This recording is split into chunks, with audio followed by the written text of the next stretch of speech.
ಪ್ರೀತಿಯ ವಿದ್ಯಾರ್ಥಿಗಳೇ, ಇವತ್ತು ನಾನು ನಿಮಗೆ 10ನೇ ತರಗತಿ ವಿಜ್ಞಾನ ವಿಷಯದ ಅಧ್ಯಾಯ 1 ರಾಸಾಯನಿಕ ಕ್ರಿಯೆಗಳು ಮತ್ತು ಸಮೀಕರಣಗಳ ಬಗ್ಗೆ ಇವತ್ತು ಬೋಧನೆಯನ್ನು ಮಾಡ್ತಾ ಇದ್ದೀನಿ. ಎಲ್ಲ ಮಕ್ಕಳು ಪಾಠವನ್ನು ಲಕ್ಷ್ಯ ಕೊಟ್ಟು ಕೇಳಿ. ಒಂದು ವೇಳೆ ನಿಮಗೆ ಪಾಠ ಅರ್ಥ ಆಗಿದ್ದರೆ ಮತ್ತೊಮ್ಮೆ ಕೇಳಿ ಹೇಳ್ತೀನಿ. ನಂತರ ನಡುವೆ ಕೆಲವು ಪ್ರಶ್ನೆಗಳನ್ನು ಕೇಳ್ತೀನಿ, ಅವಕ್ಕೆ ಉತ್ತರಗಳನ್ನು ಕೇಳ್ತಾ ಬರಬೇಕು. ಈಗ ಮಕ್ಕಳೇ, ದಿನನಿತ್ಯದ ಜೀವನದಲ್ಲಿ ನಾವು ಅನೇಕ ರೀತಿಯ ಬದಲಾವಣೆಗಳನ್ನು ಕಾಣುತ್ತೇವೆ. ಆ ಬದಲಾವಣೆಗಳು ನಮ್ಮ ಸುತ್ತಮುತ್ತ ನಡೀತವೆ, ನಮ್ಮ ಮನೆಯಲ್ಲಿ ನಡೀತವೆ, ಎಲ್ಲ ಕಡೆ ನಡೀತವೆ. ಆ ಬದಲಾವಣೆಗಳು ಎಷ್ಟದ ಅಂತಿದ್ದಾರೆ? 2 ಅದಾವೆ. ಒಂದು ಭೌತ ಬದಲಾವಣೆ, ಇನ್ನೊಂದು ರಾಸಾಯನಿಕ ಬದಲಾವಣೆ. ಹೌದಾ? ಹಾಗಾದ್ರೆ ಈಗ ಈ ಬದಲಾವಣೆಗಳನ್ನ ತಿಳಿಯೋಕ್ಕಿಂತ ಪೂರ್ವದಲ್ಲಿ ಮಕ್ಕಳೇ, ನಾವೀಗ ಒಂದು ಕಥೆಯನ್ನ ಹೇಳ್ತೀನಿ, ಕೇಳಿ. ಸುಮಾ ಅಂತ ಒಂದು ವಿದ್ಯಾರ್ಥಿ ನನಗೆ ಒಂದು 4 ಜನ ಸಂಬಂಧಿಕರು ಬಂದಿರ್ತಾರೆ. ಬಂದಾಗ ಅವರು ತಾಯಿ ಒಳಗೆ ಕುತ್ಕೊಂಡು ಅಂತ ಹೇಳ್ತಾರೆ. ಅವಾಗ ಅವ್ರ ತಾಯಿ ಸುಮಾರಿಗೆ ಮಗಳಿಗೆ ಹೇಳ್ತಾರೆ, ಏನಂತ, ಒಂದು 4 ಕಪ್ ಟೀ ಮಾಡೋಂತೆ. ಆ 4 ಕಪ್ ಟೀ ಮಾಡಂತ ಹೇಳಿದಾಗ ಅವಳು ಏನು ಮಾಡ್ತಾಳೆ, ಸುಮಾ ಹೋಗಿ ಟೀ ಮಾಡ್ತಾರೆ. ಆ 4 ಕಪ್ ಟೀ ಮಾಡಿದಾಗ ಕೊನೆಗೆ ಟೀ ಆಗಿರೋದು ಎಷ್ಟು ಕಪ್ಪು? 3 ಕಪ್ ಟೀ ಆಗಿರುತ್ತೆ. ಆವಾಗ ಅವಳಿಗೆ ಯೋಚನೆ ಬರುತ್ತೆ, ಒಂದೂರಷ್ಟು ಬೀಗರು 4 ಜನ ಬೀಗರು ಬಂದಿರ್ತಾರೆ. 4 ಕಪ್ ಟೀ ತಯಾರಾಗಿದೆ, ಎಷ್ಟು ಕಪ್ಪು? 3 ಕಪ್ ಆಗಿರುತ್ತೆ. ಹಾಗಾದ್ರೆ ಅವಾಗ ಅವಳು ಹಾಗಾದ್ರೆ 1 ಕಪ್ಪು ಎಲ್ಲಿ ಹೋಯ್ತು ನೀರು, ಟೀ ಎಲ್ಲಿ ಹೋಯ್ತು ಅಂತ ಯೋಚನೆ ಮಾಡ್ತಾಳೆ. ಅವಾಗ ಅವ್ರ ಮಮ್ಮಿ ಹೇಳ್ತಾಳೆ, ಏನಂತ, ನೋಡಮ್ಮ, ನೀನು ಟೀಯನ್ನ ಬಹಳಷ್ಟು ಕುದಿಸಿದೀಯಾ, ಹಾಗಾಗಿ ಆ ಟೀ ಏನಾಗಿದೆ, ಆವಿಯಾಗಿ ಹೋಗಿದೆ. ಹಾಗಾಗಿ ಆ 1 ಕಪ್ ಟೀ ಕಡಿಮೆ ಆಗಿದೆ. ಅಂದರೆ ಅವಳಿಗೆ ಈ ಒಂದು ತಾಯಿ ಹೇಳಿದಂಥ ಮಾತಿನಿಂದ ಅವಳಿಗೂ ಸ್ವಲ್ಪ ಚಿಂತೆ ಬರುತ್ತೆ. ಹೀಗಾಗಿ ಈ 1 ಕಪ್ ಟೀ ಏನಾಗಿ ಹೋಯ್ತು, ಆವಿ ಆಗೋಯ್ತು, ಹಾಗಾದ್ರೆ ಇದು ಯಾವ ಕ್ರಿಯೆ ಅನ್ನೋ ಒಂದು ಆಕೆಗೆ ಒಂದು ಕಲ್ಪನೆ ಬರುತ್ತೆ. ಅವಾಗ ಹೋಗಿದೆ, ಏನೋ ಒಂದು ಕ್ರಿಯೆ ಜರುಗಿದೆ. ಅಂದರೆ ಈ ಕ್ರಿಯೆ ಯಾವುದು ಅಂತ ಕೇಳಿದ್ರೆ ರಾಸಾಯನಿಕ ಕ್ರಿಯೆ. ಹಾಗಾದ್ರೆ ಮಕ್ಕಳೇ, ಇವತ್ತಿನ ದಿನ ರಾಸಾಯನಿಕ ಕ್ರಿಯೆಗಳು ಮತ್ತು ಸಮೀಕರಣಗಳ ಬಗ್ಗೆ ಅಧ್ಯಯನ ಮಾಡೋಣ. ಇವತ್ತು ನಾನು ನಿಮಗೆ 2 ಕಲಿಕಾ ಅಂಶಗಳನ್ನು ಹೇಳ್ತೇನೆ. ಒಂದೇ ಕಲಿಕಾ ಅಂಶ ಅಂದ್ರೆ ಯಾವಪ್ಪ ಅಂತಂದ್ರೆ, ಒಂದೇದು ರಾಸಾಯನಿಕ ಕ್ರಿಯೆಗಳು, ರಾಸಾಯನಿಕ ಕ್ರಿಯೆ.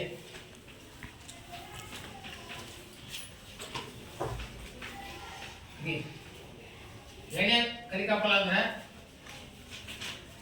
ಕಲಿಕಾಫಲ 1 ರಾಸಾಯನಿಕ ಕ್ರಿಯೆ. ನಂತರ ಎರಡನೇದು ರಾಸಾಯನಿಕ ಸಮೀಕರಣ. ರಾಸಾಯನಿಕ ಸಮೀಕರಣ ಈ 2 ವಿಷಯದ ಬಗ್ಗೆ ನಾವಿವತ್ತು ಚರ್ಚೆ ಮಾಡೋಣ. ಈಗ ಮಕ್ಕಳೇ, ಈಗ ನಿಮಗೆ ರಾಸಾಯನಿಕ ಕ್ರಿಯೆ ಅಂದ್ರೆ ಏನು, ಅಂದರೆ ಇಲ್ಲಿ ರಾಸಾಯನಿಕ ಕ್ರಿಯೆ ಹೇಗಾಗುತ್ತೆ ಅನ್ನೋದ್ರ ಬಗ್ಗೆ ನಾವು ಇದು ಮಾಡೋಣ. ಈಗ ಮಕ್ಕಳೇ, ಇದೇನು ಕಟ್ಟಿಗೆ, ಹೌದಾ?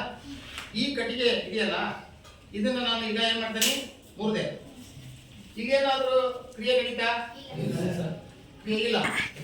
ಕ್ರಿಯೆ ನಡೀತಿಲ್ಲ. ಯಾವ ಕ್ರಿಯೆ ನಡೀತು? ಭೌತ ಕ್ರಿಯೆ ನಡೀತು. ಎಂತ ಕ್ರಿಯೆ ನಡೀತು? ಹೌದಾ? ಅಂದ್ರೆ ಇಲ್ಲಿ ಪ್ರಕೃತಿಯಲ್ಲಿ ಒಂದು ಕ್ರಿಯೆ, ಹೌದಾ? ಭೌತ ಕ್ರಿಯೆ ಅಥವಾ ಭೌತ ಬದಲಾವಣೆ. ಆದ್ರೆ ಏನಾದ್ರೂ ಕಟ್ಟಿಗೆ ಹೋಗಿ ಕಲ್ಲಾಯ್ತಾ? ಪೇಪರ್ ಆಯ್ತಾ? ಇಲ್ಲ, ಹೌದಾ? ಕಟ್ಟಿಗೆ ಇದೆ, ಆದ್ರೆ ಅದರ ಮೇಲೆ ಮಣ್ಣು ಹಾಕಿದಾಗ ಏನಾಯ್ತು? ಅದು ಮುರಿದು, ಅದು ಕಟ್ಟಿಗೆ ಆಗಿದೆ. ಅಂದ್ರೆ ಇದು ಯಾವ ಬದಲಾವಣೆ? ಇದು ಯಾವ ಬದಲಾವಣೆ? ಹಾಗಾದ್ರೆ ಇದೇ ತರ ಭೌತ ಬದಲಾವಣೆ ಇನ್ನೂ ಕೆಲವು ಉದಾಹರಣೆಗಳನ್ನು ಹೇಳ್ಬೋದು ನಾವು. ಇದು ಒಂದು ಪೇಪರ್ ಇದೆ. ಪೇಪರ್ ಅನ್ನ ಹರಿದೆ, ಏನ್ ಮಾಡಿದೆ? ಹರಿದೆ. ಆ ಪೇಪರ್ ಅನ್ನ ತುಂಡು ಮಾಡಿದಾಗ ಪೇಪರು ಇಲ್ಲಿ ಪೇಪರೇ ಇದೆ, ಹೌದಾ? ಏನಾರ ಬದಲಾವಣೆ ಆಯ್ತಾ? ಬದಲಾವಣೆ ಆಗಿಲ್ಲ. ಹಾಗಾದ್ರೆ ಇದು ಯಾವ ಬದಲಾವಣೆ? ಭೌತ ಬದಲಾವಣೆ. ಹಾಗಾದ್ರೆ ನೀವು ಈಗ ಪ್ರಕೃತಿಯಲ್ಲಿ ನಡೆಯುವಂತಹ ಭೌತ ಬದಲಾವಣೆಗಳನ್ನ ಏನ್ ಮಾಡಬೇಕು? ಪಟ್ಟಿ ಮಾಡಿ ಹೇಳ್ಕೊಂಡ ಭೌತ ಬದಲಾವಣೆಗೆ. ಭೌತ ಬದಲಾವಣೆಗೆ ಹೇಳು. ಭೌತ ಬದಲಾವಣೆ ಕಟ್ಟಿಗೆ ಮುರಿಯೋದಾತು, ಪೇಪರ್ ಹರಿದ್ವಿ, ಏನಾಗಿಲ್ಲ. ಮತ್ತೆ ಒಂದು ಕಲ್ಲನ್ನು ಪುಡಿ ಮಾಡೋದು, ನಂತರ ನೀರಿಗೆ ಹಾಲನ್ನ ಬೆರೆಸೋದು ಅಥವಾ ಹಾಲಿಗೆ ನೀರನ್ನ ಬೆರೆಸೋದು. ಹೌದಲ್ಲ? ಅಂದ್ರೆ ಭೌತ ಬದಲಾವಣೆಯಲ್ಲಿ ಯಾವುದೇ ವಸ್ತು ಬಿಡುಗಡೆ ಆಗಲ್ಲ. ಭೌತ ಬದಲಾವಣೆಯಲ್ಲಿ ಯಾವುದೇ ವಸ್ತು ಬಿಡುಗಡೆ ಆಗಲ್ಲ. ಹೌದಾ? ಅಂದ್ರೆ ಯಾವ ಕ್ರಿಯೆಯಲ್ಲಿ ಹೊಸ ವಸ್ತು ಒಂದು ಬಿಡುಗಡೆ ಆಗುವುದಿಲ್ಲವೋ ಆ ಕ್ರಿಯೆಯನ್ನ ಏನಂತ ಕರೀತಾರ? ಭೌತ ಬದಲಾವಣೆ ಅಂತ. ಏನಂತ ಕರೀತಾರ? ಅಂದ್ರೆ ಈಗ ಈ ಭೌತ ಬದಲಾವಣೆ ಇನ್ನೊಂದು ಯಾವ್ದಾದ್ರು ಒಂದು ಕ್ರಿಯೆಯಲ್ಲಿ ಹೊಸ ವಸ್ತು ಒಂದು ಬಿಡುಗಡೆ ಆದ್ರೆ ಅದನ್ನ ಎಂತ ಕ್ರಿಯೆ ಅಂತ ಕರೀತಾರ? ರಾಸಾಯನಿಕ ಕ್ರಿಯೆ ಎನ್ನುತ್ತಾರೆ. ಹೌದಾ? ಅಂದ್ರೆ ಈಗ ರಾಸಾಯನಿಕ ಕ್ರಿಯೆ ಭೌತ ಕ್ರಿಯೆಗಳ ಎಷ್ಟು ವ್ಯತ್ಯಾಸಗಳಿವೆ ನೋಡ್ರಿ. ಈಗ ಯಾವುದೇ ಹೊಸ ವಸ್ತು ಬಿಡುಗಡೆ ಆಗಿದೆ, ನೀರಿಗೆ ಹಾಲನ್ನು ಹಾಕಿದ್ರೆ ಅಥವಾ ಹಾಲಿಗೆ ನೀರನ್ನು ಹಾಕಿದ್ರೆ ಸಹ ಏನು ಬದಲಾವಣೆ ಆಗಲಿಲ್ಲ. ಹೌದಾ? ಅಂದ್ರೆ ರಾಸಾಯನಿಕ ಕ್ರಿಯೆ ಅಂದ್ರೆ ಇದೇ ಪೇಪರ್ ಏನ್ ಮಾಡ್ತೇನೆ ನಾನು, ಇದೇ ಪೇಪರ್ ಏನ್ ಮಾಡ್ತೇನೆ ನೋಡಿ.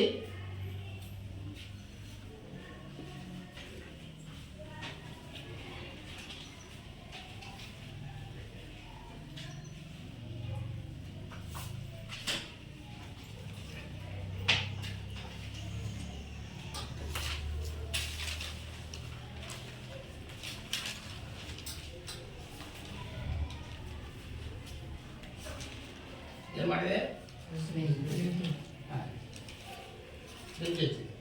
ಅಂದ್ರೆ ಈ ಪೇಪರ್ ಒಳಗ ಒಂದು ವಸ್ತು ಇದೆ. ಅಂದ್ರೆ ಈ ವಸ್ತು ಇದೆ, ಹಾಗಾದ್ರೆ ಇದು ಬೆಂಕಿ. ಅಂದ್ರೆ ಬೆಂಕಿ ಹತ್ತಲಿಕ್ಕೆ ಒಂದು ವಸ್ತು ಬೇಕು. ಹೌದಾ? ಅಂದ್ರೆ ಈ ಪೇಪರ್ ಒಳಗೆ ಇರ್ತಕ್ಕಂಥ ವಸ್ತು ಯಾವುದು? ಕಾರ್ಬನ್. ಹೌದಾ? ಅಂದ್ರೆ ಪ್ರತಿಯೊಂದು ಅನೇಕ ಭೂಮಿಯಲ್ಲಿ ಇರ್ತಕ್ಕಂಥ ಅನೇಕ ವಸ್ತುಗಳು, ಸಾಕಷ್ಟು ವಸ್ತುಗಳು ಕಾರ್ಬನ್ ಇಂದ ಆಗಿವೆ. ಹೌದಾ? ಇದು ಉರಿದು ಸುಟ್ಟು ಬೂದಿ ಆಯ್ತು. ಹೌದಾ? ಹಾಗಾದ್ರೆ ಈಗ ಉರಿಲಿಕ್ಕೆ ಬೆಂಕಿ ಉರಿಲಿಕ್ಕೆ ಏನ್ ಬೇಕಾಗಿತ್ತು? ಹಾಗಾದ್ರೆ ಈಗ ಇದರಲ್ಲಿ ಇರ್ತಕ್ಕಂಥ ಪೇಪರ್ ಕಾರ್ಬನ್. ನಂತರ ಇದು ಉರಿದಾದ್ಮೇಲೆ ಉರಿಲಿಕ್ಕೆ ಸಹಾಯ ಮಾಡ್ತಲ್ಲ ಆಕ್ಸಿಜನ್. ಹಾಗೆ ಕಾರ್ಬನ್ ಮತ್ತು ಆಕ್ಸಿಜನ್ ಏನಾದವು ಎರಡು ಸಂಯೋಗ ಆದವು. ಅವಾಗ ಏನ್ ಬಿಡುಗಡೆ ಆಗ್ತಿಲ್ಲ? ಹೊಗೆ ಬಿಡುಗಡೆ ಆಗ್ತದೆ. ಹಾಗಾದ್ರೆ ಇದೇನಿದು? ಕಾರ್ಬನ್ ಡೈಆಕ್ಸೈಡ್ ಬಿಡುಗಡೆ. ಹಾಗಾದ್ರೆ ಇಲ್ಲಿ ಬದಲಾವಣೆ ಆಗ್ತಿಲ್ಲ. ಪೇಪರ್ ಮೊದಲೇ ಪೇಪರ್ ಆಗಿದೆಯಾ? ಏನಾದ್ರು ಕಪ್ಪಾಯ್ತು, ಬೂದಿ ಆಯ್ತು. ಹೌದಲ್ಲ? ಕಪ್ಪಾಯ್ತಲ್ಲ? ಹಾಗಾದ್ರೆ ಇದೆ ಕಾರ್ಬನ್ ಬೂದಿ. ಇದೆ ಅಂತ ಬೂದಿ ಏನು ಬಿಡುಗಡೆ ಆಗ್ತಾ ಇದೆ? ಹೊಗೆ ಬಿಡುಗಡೆ ಆಗ್ತಾ ಇದೆ. ಹಾಗಾದ್ರೆ ಇದು ಯಾವ ಕ್ರಿಯೆ? ರಾಸಾಯನಿಕ ಕ್ರಿಯೆ. ಹೌದಾ? ರಾಸಾಯನಿಕ ಕ್ರಿಯೆ ಇಲ್ಲ. ಹಾಗಾದ್ರೆ ಈಗ ಇಲ್ಲಿ ಬೀಕರ್ ಇದೆ, ಬೀಕರ್ ಒಳಗ ಸ್ವಲ್ಪ ನೀರು ಹಾಕಿದೆ. ನಂತರ ನೀರು ಹಾಕಿ ಅದಕ್ಕೆ ಸ್ವಲ್ಪ ಉಪ್ಪನ್ನು ಹಾಕ್ತಾರೆ. ಉಪ್ಪನ್ನು ಹಾಕಿ ಕರಗಿಸ್ತಾರೆ. ಉಪ್ಪು ಹಾಕಿದೆ, ಇದಕ್ಕೇನಾಕಿದೆ? ಈಗ ಉಪ್ಪು ಹಾಕಿದೆ. ಉಪ್ಪು ಹಾಕಿದಾಗ ಇಲ್ಲೇನಾದ್ರು ಬದಲಾವಣೆ ಆಯ್ತಾ? ಅಂದ್ರೆ ಇದು ಯಾವ ಕ್ರಿಯೆ? ಯಾವ ಕ್ರಿಯೆ? ಇಲ್ಲೇನಾದ್ರು ಹೊಗೆ ಬಂತ? ಅದ ಬರ್ಲಿಲ್ಲಲ್ಲ? ಬಣ್ಣ ಏನಾರ ಬದಲಾಯ್ತಾ? ಬಣ್ಣ ಬದಲಾಗ್ಬೇಕು. ಹೌದಾ? ಬಣ್ಣ ಬದಲಾಗ್ಲಿಲ್ಲ, ಹೊಗೆ ಬಿಡುಗಡೆ ಆಗ್ಲಿಲ್ಲ. ಹೌದಾ? ಹಾಗಾದ್ರೆ ಇದು ಭೌತ ಕ್ರಿಯೆ. ನೀರು ಉಪ್ಪು ಹಾಕಿದೆ, ನೀರು ಅಂದ್ರೆ ಉಪ್ಪು ಏನಾಯ್ತು? ನೀರಿನಲ್ಲಿ ಯಾವ ಕ್ರಿಯೆ? ಹಾಗಾದ್ರೆ ಇನ್ನೊಂದು ಕ್ರಿಯೆಯನ್ನು ಮಾಡ್ತೇನೆ. ಇನ್ನೊಂದನ್ನು ನೋಡೋಣ.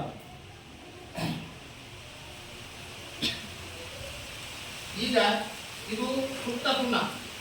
ಯಾವನ್ನ? ಸುಟ್ಟ ಸುಣ್ಣ. ಇದನ್ನ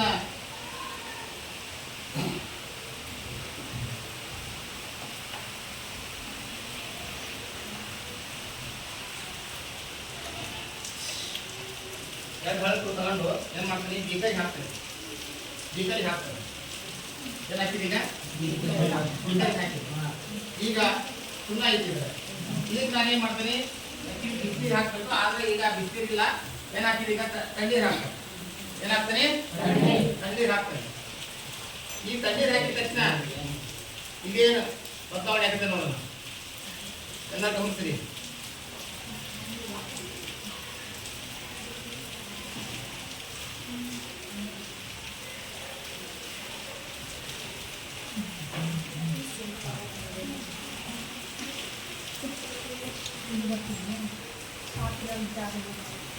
ಏನ್ ಮಾಡ್ತಂದ್ರೆ ಏನಾಗ್ತಿದೆ? ಉಳಿದು ಬಂದು ಹೌದಾ? ಕೆಳಗೆ ಏನಾಗ್ತಿದೆ? ಬಿಸಿ ಆಗೈತೆ, ಸ್ವಲ್ಪ ಬಿಸಿ. ಉಷ್ಣ ಬಿಡುಗಡೆ ಆಯ್ತು. ಏನ್ ಬಿಡುಗಡೆ ಆಯ್ತು? ಉಷ್ಣ ಬಿಡುಗಡೆ ಆಯ್ತು. ಈ ಕ್ರಿಯೆ ಹೌದಾ? ನಿಮ್ಮ ಮನೆಯಲ್ಲಿ ನಿಮ್ಮ ಮನೆಯೊಳಗ ಹಬ್ಬಗಳು ಬಂದಾಗ ಸುಣ್ಣ ತಗೊಂಡಿದ್ದೆವು ಗೋಡೆಗಳೆಲ್ಲ ಬಳಿಲಿಕ್ಕೆ. ಅವಾಗ ಆ ಸುಣ್ಣವನ್ನು ಒಂದು ಮಡಿಗೆಯಲ್ಲಿ ಹಾಕಿ ಅದಕ್ಕೆ ನೀರನ್ನು ಹಾಕ್ತೀರಿ. ಅವಾಗ ಅದು ಏನ್ ಮಾಡುತ್ತೆ? ಪಟ ಪಟ ಪಟ ಪಟ ಶಬ್ದ ಬರುತ್ತೆ. ಅಂದ್ರೆ ಈ ಸುಟ್ಟ ಸುಣ್ಣ ಅಂದ್ರೆ ಏನು? ಸುಟ್ಟ ಸುಣ್ಣ ಏನಿದು? Calcium oxide. ಅದು ಕ್ಯಾಲ್ಸಿಯಂ ಆಕ್ಸೈಡ್. ಸುಟ್ಟ ಸುಣ್ಣ ಸುಟ್ಟ ಸುಣ್ಣನ ರಾಸಾಯನಿಕ ಹೆಸರು ಏನಂದ್ರೆ ಅದಕ್ಕೆ ಏನ್ ಹಾಕ್ತೀವಿ ನಾವು? ನೀರಿತ್ತು ಹೌದಲ್ಲ? ಅವಾಗ ಏನ್ ಬಿಡುಗಡೆ ಆಯ್ತು? ಅರಳಿದ ಸುಣ್ಣ ಬಿಡುಗಡೆ ಆಯ್ತು. ಸುಣ್ಣ ಅರಳಿದ ಸುಣ್ಣ. ಅರಳಿದ ಸುಣ್ಣದ ಸೂತ್ರ ಕ್ಯಾಲ್ಸಿಯಂ ಹೈಡ್ರಾಕ್ಸೈಡ್. ಏನದು? Calcium hydroxide. ಇಲ್ಲಿ ನೋಡಿ ಕ್ಯಾಲ್ಸಿಯಂ ಹೈಡ್ರಾಕ್ಸೈಡ್ ಬಿಡುಗಡೆ. ಇದು ಸುಟ್ಟ ಸುಣ್ಣ,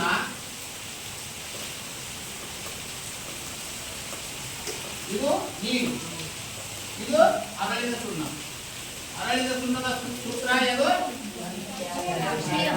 ಹಾ ಅರ್ಥಾಯ್ತಾ? ಅಂದ್ರೆ ಇಲ್ಲೊಂದು ಕ್ರಿಯೆ ಬಿಡುಗಡೆ ಆಯ್ತಲ್ಲ. ಯಾವ ಕ್ರಿಯೆ? ಈಗ ಮಕ್ಕಳೇ ರಾಸಾಯನಿಕ ಕ್ರಿಯೆ ಅಂತ ಗೊತ್ತಾಯ್ತಾ? ಹಾ, ಯಾವ ಕ್ರಿಯೆಯಲ್ಲಿ ಹೊಸ ವಸ್ತು ಒಂದು ಬಿಡುಗಡೆ ಆಗುತ್ತದೆಯೋ ಅಂತ ಕ್ರಿಯೆಗೆ ಏನಂತ ಕರೀತಾರ? ರಾಸಾಯನಿಕ ಕ್ರಿಯೆ. ಹಂಗಾದ್ರೆ ನೀವು ರಾಸಾಯನಿಕ ಕ್ರಿಯೆಗಳನ್ನ ಮತ್ತು ಭೌತ ಕ್ರಿಯೆಗಳನ್ನ ಪತ್ತೆ ಹಚ್ತೀರಾ? ಹಾ, ಹಾಗಾದ್ರೆ ಇವತ್ತ ರಾಸಾಯನಿಕ ಕ್ರಿಯೆಗಳ ಬಗ್ಗೆ ನಾವಿವತ್ತ ಅಧ್ಯಯನ ಮಾಡೋಣ.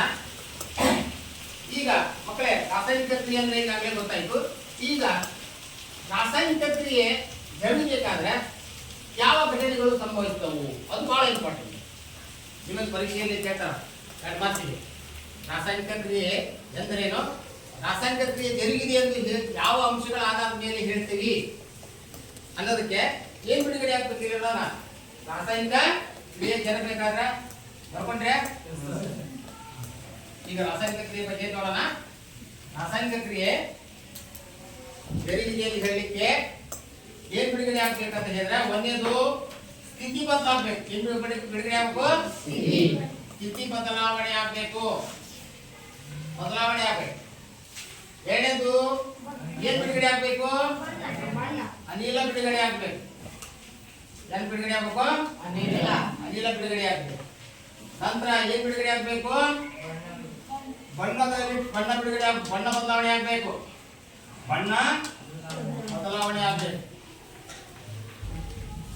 ನಾಲ್ಕನೇದೇನು? ತಾಪ ಬದಲಾವಣೆ ಆಗ್ಬೇಕು. ಈ ಎಲ್ಲ ಬದಲಾವಣೆ ಜರುಗಿದ್ರೆ ಅಲ್ಲಿ ಏನಾಗಿದೆ? ಏನ್ ಕ್ರಿಯೆ ಜರುಗಿದೆ? ಕ್ರಿಯೆ ಜರುಗಿದೆ ಹೌದಲ್ಲ? ಯಾವ ಕ್ರಿಯೆಯಲ್ಲಿ ರಾಸಾಯನಿಕ ಬದಲಾವಣೆ ಆಗುತ್ತದೆಯೋ ಆ ಕ್ರಿಯೆ ರಾಸಾಯನಿಕ ಕ್ರಿಯೆ. ಯಾವ ಕ್ರಿಯೆಯಲ್ಲಿ ರಾಸಾಯನಿಕ ಬದಲಾವಣೆ ಆಗುತ್ತದೆಯೋ ಆ ಕ್ರಿಯೆ ಏನಂತ ಕರೀತಾರ? ರಾಸಾಯನಿಕ ಬದಲಾವಣೆ. ಈಗ ಮಕ್ಕಳೇ ಇನ್ನೊಂದು ಏನಪ್ಪಾ ಅಂದ್ರೆ, ಈ ಮ್ಯಾಗ್ನೀಸಿಯಂ ತಂತಿ ಅಂತ ಇದೆ. ಮ್ಯಾಗ್ನೀಸಿಯಂ ತಂತಿ. ಆ ಮ್ಯಾಗ್ನೀಸಿಯಂ ತಂತಿಯನ್ನ ಗಾಳಿಯಲ್ಲಿ ಅಂದ್ರೆ ಆಕ್ಸಿಜನ್ ಇದರಲ್ಲಿ ಗಾಳಿಯಲ್ಲಿ ಏನ್ ಮಾಡಿದಾಗ ಉರಿಸಿದಾಗ ಅದು ಪ್ರಜ್ವಲವಾಗಿ ಉರಿದು ಏನ್ ಮಾಡುತ್ತೆ? ಬಿಳಿ ಜ್ವಾಲೆಯೊಂದಿಗೆ ಮ್ಯಾಗ್ನೀಸಿಯಂ ಆಕ್ಸೈಡ್ ಬೂದಿಯನ್ನ ಉಂಟು ಮಾಡುತ್ತೆ. ಅಂದ್ರೆ ಮ್ಯಾಗ್ನೀಸಿಯಂ ಅನ್ನೋದು ಏನದು? ಮ್ಯಾಗ್ನೀಸಿಯಂ ಅನ್ನೋದು ಒಂದು ಲೋಹ. ಮ್ಯಾಗ್ನೀಸಿಯಂ ಅನ್ನೋದು ಲೋಹ. ಆ ಲೋಹ ಯಾವ್ದ್ರ ಜೊತೆಗೆ ವರ್ತಿಸ್ತದೆ? ಆಕ್ಸಿಜನ್. ಅಂದ್ರೆ ಗಾಳಿಯಲ್ಲಿ ಏನಿದೆ? ಆಕ್ಸಿಜನ್ ಇದೆ. ಅದ್ರ ಜೊತೆಗೆ ವರ್ತಿಸಿ ಏನ್ ಮಾಡುತ್ತೆ? ಬಿಳಿ ಜ್ವಾಲೆಯೊಂದಿಗೆ ಅಂತ ಬಿಳಿ ಜ್ವಾಲೆಯೊಂದಿಗೆ ಪ್ರಜ್ವಲವಾಗಿ ಏನ್ ಮಾಡುತ್ತೆ?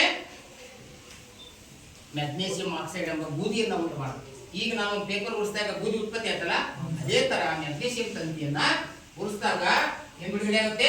ಬೂದಿ. ಮ್ಯಾಗ್ನೀಸಿಯಂ ಆಕ್ಸೈಡ್ ಬೂದಿ ಉಂಟಾಗುತ್ತದೆ. ಅರ್ಥ ಆಯ್ತಾ? ತಿಳಿತಿಲ್ಲ? ಹಾ, ಹಿಂಗೆ ಈ ರೀತಿ ಜರುಗುವಂತ ಕ್ರಿಯೆಯಲ್ಲಿ ಬೆಳಕು ಬಿಡುಗಡೆ ಆಯ್ತು. ಬೆಳಕು ಬಿಡುಗಡೆ ಆಯ್ತು. ಸ್ಥಿತಿ ಬದಲಾವಣೆ ಮ್ಯಾಗ್ನೀಸಿಯಂ ಘನ ರೂಪದಲ್ಲಿದೆ ಹೌದಲ್ಲ? ಹೌದಾ? ಇದು ಆಕ್ಸಿಜನ್ ಯಾವ ರೂಪದಲ್ಲಿದೆ? ಅನಿಲ ರೂಪದಲ್ಲಿದೆ. ಮತ್ತು ಮ್ಯಾಗ್ನೀಸಿಯಂ ಆಕ್ಸೈಡ್ ಬಿಡುಗಡೆ ಆಯ್ತು, ಅದು ಘನ ರೂಪದಲ್ಲಿ ಇರುತ್ತೆ ಹೌದಲ್ಲ? ಹಂಗಾದ್ರೆ ಈ ರೀತಿ ಬದಲಾವಣೆ ಆಗ್ಬೇಕು. ತಾಪ ಬಿಡುಗಡೆ ಆಯ್ತು,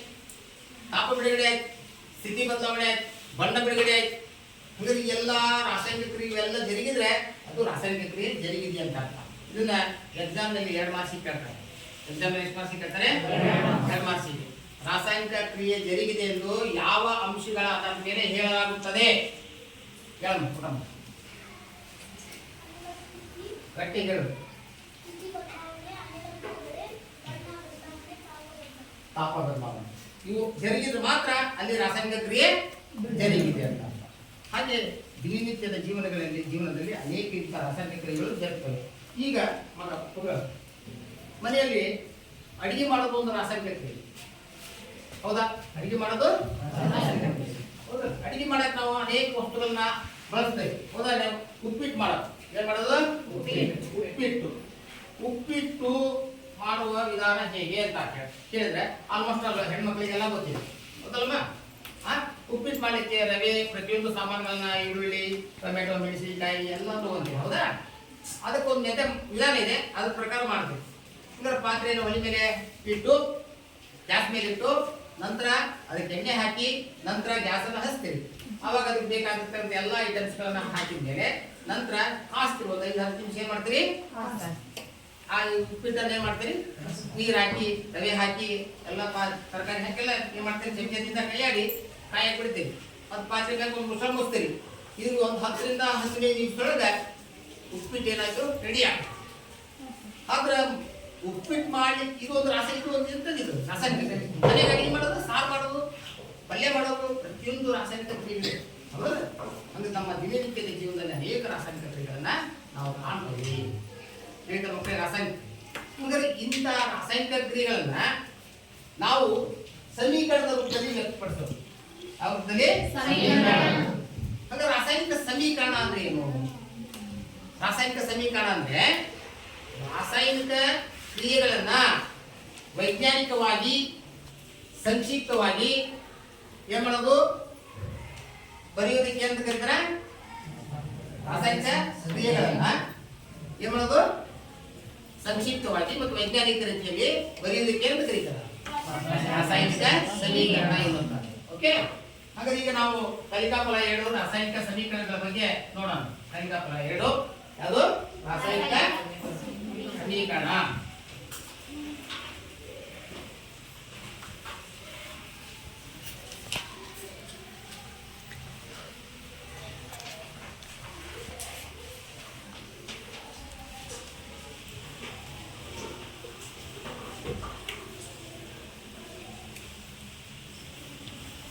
ರಾಸಾಯನಿಕ ಸಮೀಕರಣ ಅಂದ್ರೆ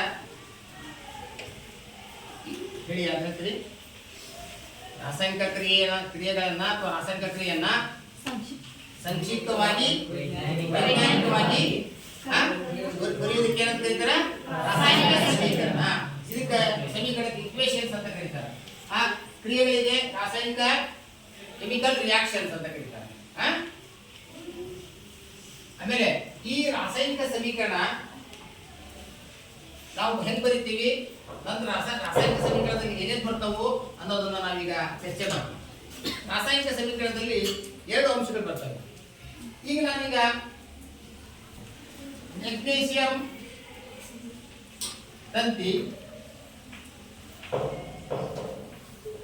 ಮೆಗ್ನೀಸಿಯಂ ತಂತಿಯನ್ನು ಗಾಳಿಯಲ್ಲಿ ಉಳಿಸಿದಾಗ ಅದು ಪ್ರಜ್ವಲವಾಗಿ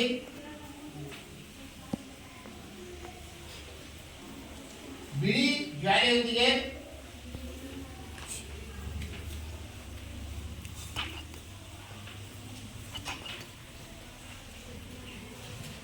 ಹುರಿದು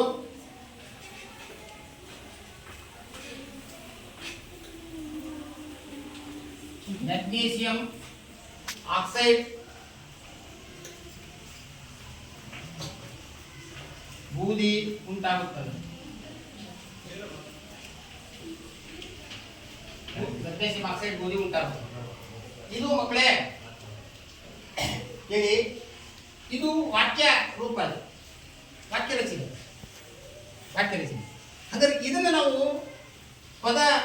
ಪದಗಳಲ್ಲಿ ಬರೀಬೇಕಾದ್ರೆ ಇಲ್ಲಿ ನೋಡಿ ಮ್ಯಾಗ್ನೀಸಿಯಂ ಇದೆ, ಮ್ಯಾಗ್ನೀಸಿಯಂ ಅಂತ ಬರೀನ ಮ್ಯಾಗ್ನೀಸಿಯಂ ಗಾಳಿಯಲ್ಲಿ ಅಂತ ಕೇಳಿದ್ರೆ ಗಾಳಿಯಲ್ಲಿ ಏನಿದೆ? ಆಕ್ಸಿಜನ್. ಆಕ್ಸಿಜನ್ ಇದೆ. ಅದಕ್ಕೆ ಆಕ್ಸಿಜನ್ ಅಂತ ಬರೆಯೋಣ. ಆಕ್ಸಿಜನ್. ನಂತರ ಇಲ್ಲಿ ಮೆಗ್ನೀಷಿಯಂ ಆಕ್ಸೈಡ್. Magnesium oxide. ಮಕ್ಕಳೇ ಕೇಳ್ರಿ, ಈಗ ಒಂದು ಪ್ರಶ್ನೆ ಕೇಳ್ತಾರೆ. ಮ್ಯಾಗ್ನೀಷಿಯಂ ಅಂತಿನ ಗಾಳಿಗೆ ಉಳಿಸಿದಾಗ ಏನಾಗುತ್ತದೆ ಅಂತ ಕೇಳಿದಾಗ ವಾಕ್ಯ ರೂಪದಲ್ಲಿ ಈ ರೀತಿ ಬರೀಬೇಕು. ಹೇಳಿ ಎಂದು ವಿಷಯಗಳನ್ನ ಮೆಗ್ನೀಷಿಯಂ ತಂತಿಯನ್ನು ಗಾಳಿಯಲ್ಲಿ ಉಳಿಸಿದಾಗ ಅದು ಪ್ರಜ್ವಲವಾಗಿ ಬಿಳಿ ಜ್ವಾಲೆಯೊಂದಿಗೆ ಉರಿದು ಮೆಗ್ನೀಷಿಯಂ ಆಕ್ಸೈಡ್ ಉಂಟಾಗುತ್ತದೆ. ಇದು ವಾಕ್ಯ ರೂಪ. ಇದನ್ನ ನಾವು ಪದಗಳಲ್ಲಿ ಬರೀಬೇಕಾದ್ರೆ ಇಷ್ಟು ನೋಡಿಲ್ಲ, 3 ಲೈನ್ ಇದ್ದದ್ದು ಕೇವಲ 1 ಲೈನ್ನಾಗ ಬರೀಬೇಕು. ಇದು ಪದಗಳಲ್ಲಿ ಬರೆಯೋದು, ಹೌದಾ? ಇದನ್ನ ಈ ಪದಗಳನ್ನೇ ನಾವು ಸಂಕ್ಷಿಪ್ತವಾಗಿ, ರಾಸಾಯನಿಕವಾಗಿ ಮತ್ತು ಸಾಂಕೇತಿಕವಾಗಿ ಬರಿಬೇಕು, ಹೌದಾ? ಇದಕ್ಕೆ ಮ್ಯಾಗ್ನೀಷಿಯಂನ ಸಂಕೇತ Mg, ಮ್ಯಾಗ್ನೀಷಿಯಂ ಸಂಕೇತ Mg, ಆಕ್ಸಿಜನ್ ಸಂಕೇತ O2.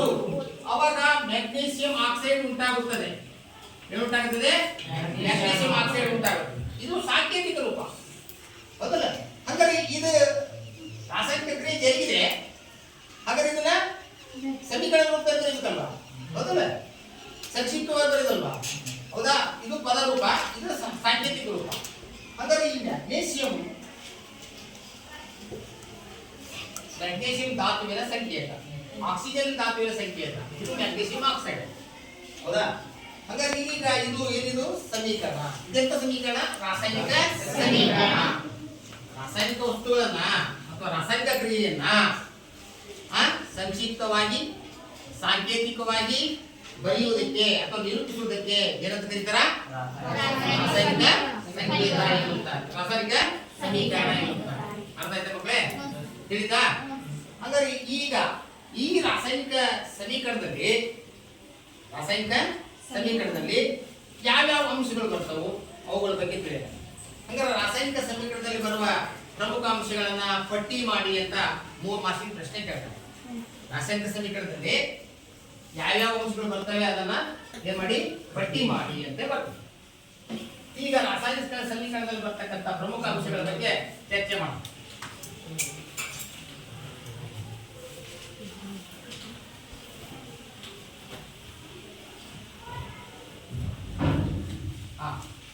ಈಗ ನೋಡಿ, ರಾಸಾಯನಿಕ ಸಮೀಕರಣದೊಳಗ 2 ಭಾಗ ಇದೆ. ಒಂದು ಎಡಭಾಗ, ಇನ್ನೊಂದು ಬಲಭಾಗ. ನೆನ್ಪಿಡ್ಬೇಕು, ಇದು ಒಂದೇ ಅಂಶ. ರಾಸಾಯನಿಕ ಸಮೀಕರಣದಲ್ಲಿ ಒಂದು ಎಡಭಾಗ, ಇನ್ನೊಂದು ಬಲಭಾಗ. ಈಗ ನಾವು ಒಂದು ಉದಾಹರಣೆ ಮೂಲಕ ಇಟ್ಕೊಳ್ಳೋಣ. ಉದಾಹರಣೆ ಕ್ಯಾಲ್ಸಿಯಂ ಆಕ್ಸೈಡ್ ಅಂತ ನಾನು ಆಗಲೇ ಸುಟ್ಟ ಸುಣ್ಣ ತಗೊಂಡೆ. ಅದಕ್ಕೆ ಏನಾಗಿದೆ? ನೀರು ಹಾಕಿದೆ. ಅವಾಗ ಏನ್ ಬಿಡುಗಡೆ ಆಯ್ತು? ಅರಳಿದ ಸುಣ್ಣ ಬಿಡುಗಡೆ ಆಯ್ತು. ಏನ್ ಬಿಡುಗಡೆ ಆಯ್ತು? ಅರಳಿದ ಸುಣ್ಣ ಬಿಡುಗಡೆ ಆಯ್ತು. Calcium oxide CaO. ನೋಡಿ, ಕ್ಯಾಲ್ಸಿಯಂ ಆಕ್ಸೈಡ್ ಅನ್ನೋದನ್ನ ನಾವು ಇದ್ರ ಬರೆಯೋದು, ಅದ್ರ ಸಿಂಪಲ್ ಆಗಿ ಸಾಂಕೇತಿಕವಾಗಿ ಬರೆಯೋದು ಕ್ಯಾಲ್ಸಿಯಂ ಆಕ್ಸೈಡ್ CaO. ನೀರಿನ ಸಂಕೇತ H2O. ನಂತರ ಕ್ಯಾಲ್ಸಿಯಂ ಹೈಡ್ರಾಕ್ಸೈಡ್ CaOH ಟ್ವೈಸ್. ಹಂಗೆ ಓದಬೇಕು, CaOH ಟ್ವೈಸ್. ಈ ಬ್ರಾಕೆಟ್ ಬರ್ತದೆ, ಟ್ವೈಸ್ ಅಂತ ಬರೀಬೇಕು. ಓಕೆ, 2. ಅಂದ್ರೆ ಈಗ ಇದು ಎಡಭಾಗ, ಈ ಕಡೆದು ಬಲಭಾಗ. ಈಗ ನಾವು ಈಗ ಒಂದನೇದಾಯ್ತು. ಈಗ 2ನೇ ಅಂಶ ನೋಡೋಣ. ರಾಸಾಯನಿಕ ಸಮೀಕರಣದಲ್ಲಿ ಏನ್ ಬರುತ್ತೆ? ಎಡಭಾಗ ಮತ್ತು ಬಲಭಾಗ ಬರುತ್ತೆ. ಇದು 1ನೇ ಅಂಶ. 2ನೇ ಅಂಶ, ರಾಸಾಯನಿಕ ಸಮೀಕರಣದ ಎಡಭಾಗದಲ್ಲಿ ಬರುವ ವಸ್ತುಗಳನ್ನ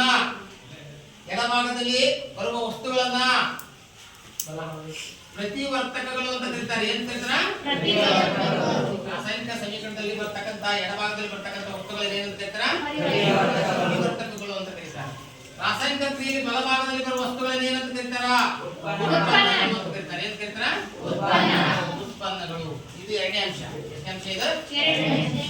ರಾಸಾಯನಿಕ ಕ್ರಿಯೆ, ರಾಸಾಯನಿಕ ಸಮೀಕರಣದಲ್ಲಿ ಎಡಭಾಗದಲ್ಲಿ ಇರುವಂತಹ ವಸ್ತುಗಳನ್ನು ಏನಂತ ಕರೀತಾರ?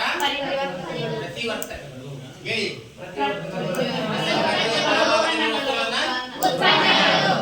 ಈಗ ನಿಮಗೆ ಪ್ರತಿವರ್ತಕಗಳು ಎಂದರೇನು ಅಂತ ಒಂದು ಮಾಹಿತಿ. ಅದು ಒಂದು ಮಾಹಿತಿ. ಪ್ರತಿವರ್ತಕ ಅಂದ್ರೆ ಏನು ಹೇಳಿ ಮಕ್ಕಳೇ? ರಾಸಾಯನಿಕ ಕ್ರಿಯೆಯಲ್ಲಿ ಪಾಲ್ಗೊಳ್ಳುವಂತಹ ವಸ್ತುಗಳನ್ನ ರಾಸಾಯನಿಕ ಕ್ರಿಯೆಯಲ್ಲಿ ಪಾಲ್ಗೊಳ್ಳುವ ವಸ್ತುಗಳನ್ನ ಈಗ ರಾಸಾಯನಿಕ ಕ್ರಿಯೆಯಲ್ಲಿ ಪಾಲ್ಗೊಳ್ಳುವಂತಹ ವಸ್ತುಗಳನ್ನ ಯಾವ್ಯಾವು ಇವೆಲ್ಲ ನೋಡಿ ಇಷ್ಟು ಇವು ಹೌದಾ ರಾಸಾಯನಿಕ ಕ್ರಿಯೆಯಲ್ಲಿ ಪಾಲ್ಗೊಂಡು ಅವು ಪಾಲ್ಗೊಂಡು ಅವುಗಳಲ್ಲಿ ಏನಾಯ್ತು ರಾಸಾಯನಿಕ ಕ್ರಿಯೆ ಜರುಗಿತು ಹೌದಾ ರಾಸಾಯನಿಕ ಕ್ರಿಯೆ ಏನಾಯ್ತು ಒಂದು ಹೊಸ ವಸ್ತು ಬಿಡುಗಡೆ ಆಯ್ತು ಅಂದ್ರೆ ರಾಸಾಯನಿಕ ಕ್ರಿಯೆಯಿಂದ ಬಿಡುಗಡೆಯಾದ ಹೊಸ ವಸ್ತುಗಳಿಗೆ ಏನಂತ ಕರೀತಾರೆ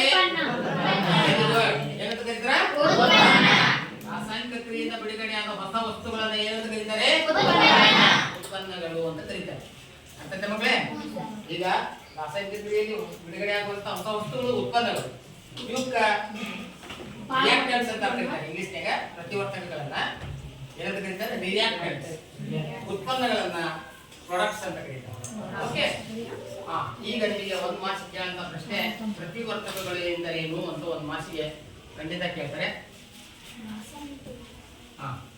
ಯಾರು ಹೇಳ್ತೀರಿ ಕೇಳಪ್ಪ ನೀನು ರಾಸಾಯನಿಕ ಕ್ರಿಯೆಯಲ್ಲಿ ಪಾಲ್ಗೊಳ್ಳುವ ವಸ್ತು ಪ್ರತಿವರ್ತಕಗಳು ಹುಡುಗ ಉತ್ಪನ್ನ ಅಂದ್ರೆ ಏನಪ್ಪ ರಾಸಾಯನಿಕ ಕ್ರಿಯೆಯಲ್ಲಿ ಬಿಡುಗಡೆಯಾಗುವ ವಸ್ತುಗಳನ್ನು ಉತ್ಪನ್ನಗಳೇನು ಓಕೆ ಈಗ ನಿಮ್ಗೆ ಅರ್ಥ ಆಯ್ತಾ ಈಗ ರಾಸಾಯನಿಕ ಕ್ರಿಯೆಯಲ್ಲಿ ಇಲ್ಲಿ ಪ್ಲಸ್ ಅಂತ ಒಂದು ಚಿಹ್ನೆ ಇದೆ ಇಲ್ಲಿ ಪ್ಲಸ್ ಅನ್ನೋದು ಇದು ಮೂರನೇ ಅಂಶ ಪ್ಲಸ್ ಅನ್ನೋ ಒಂದು ಚಿಹ್ನೆ ಏನನ್ನ ಸೂಚಿಸುತ್ತದೆ ಎಂದರೆ ರಾಸಾಯನಿಕ ಕ್ರಿಯೆ ಎಂದರೆ ಇಲ್ಲಿ ಸಂಯೋಗ ಇದಂದ್ರೆ ರಾಸಾಯನಿಕ ವಸ್ತುಗಳು ಪರಸ್ಪರ ಸಂಯೋಜನೆಯನ್ನು ತೋರಿಸುತ್ತೆ ಏನು ತೋರಿಸುತ್ತೆ ರಾಸಾಯನಿಕ ವಸ್ತುಗಳ ಸಂಯೋಜನೆಯನ್ನು ತೋರಿಸುತ್ತೆ ಎರಡು ರಾಸಾಯನಿಕ ವಸ್ತುಗಳ ಮಧ್ಯೆ ಇರ್ತಕ್ಕಂಥ ಪ್ಲಸ್ ಚಿಹ್ನೆ ಏನು ತೋರಿಸುತ್ತೆ ಸಂಯೋಜನೆ ಎರಡರ ಸಂಯೋಜನೆ ಅಂತ ಅದಲ್ಲ ತೋರಿಸುತ್ತೆ ಅದರಲ್ಲಿ ಮೂರನೇ ಅಂಶ ಇದೆ ನಾಲ್ಕನೇ ಅಂಶ ಏನಂತ ಕೇಳಿದ್ರೆ ಬಾಣದ ಗುರುತು ಇಲ್ಲಿ ಬಾಳ ಗುರುತಿದೆಯಲ್ಲ ದಿಕ್ಕನ್ನು ತೋರಿಸುತ್ತೆ ಜೊತೆಗೆ ರಾಸಾಯನಿಕ ಕ್ರಿಯೆ ಜರುಗಿದೆ ಎಂದು ತೋರಿಸುತ್ತದೆ